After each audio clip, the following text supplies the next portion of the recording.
មានស្លម្ជូរគ្រឿងសាច់គោអញ្ចឹងណាដូចគ្រឿងដែលខ្ញុំប្រាប់អ្នកទាំងអស់គ្នាអញ្ចឹងណាមានសាច់គោមានគ្រឿងមានម្ទេសឆ្អើរមានប្រហុកមានម្ជូរមានដេងស្លឹកក្រូចម្ទេស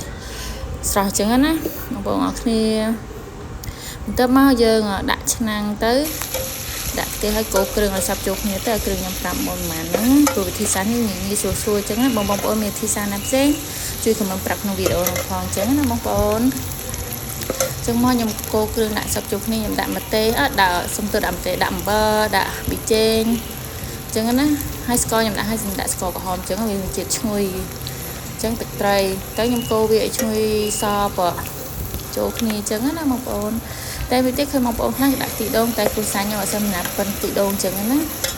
ព្រោះខ្ញុំអត់ដឹងថារសជាតិខ្ទិះដូងនោះបែបណាតែអានេះរសជាតិឆ្ងាញ់មួយបែបអញ្ចឹងណាបងប្អូនណាដឹងជួយខមមិនប្រាប់ក្នុងវីដេអូខាងក្រោមផងតែមកខ្ញុំដាក់សាច់គោ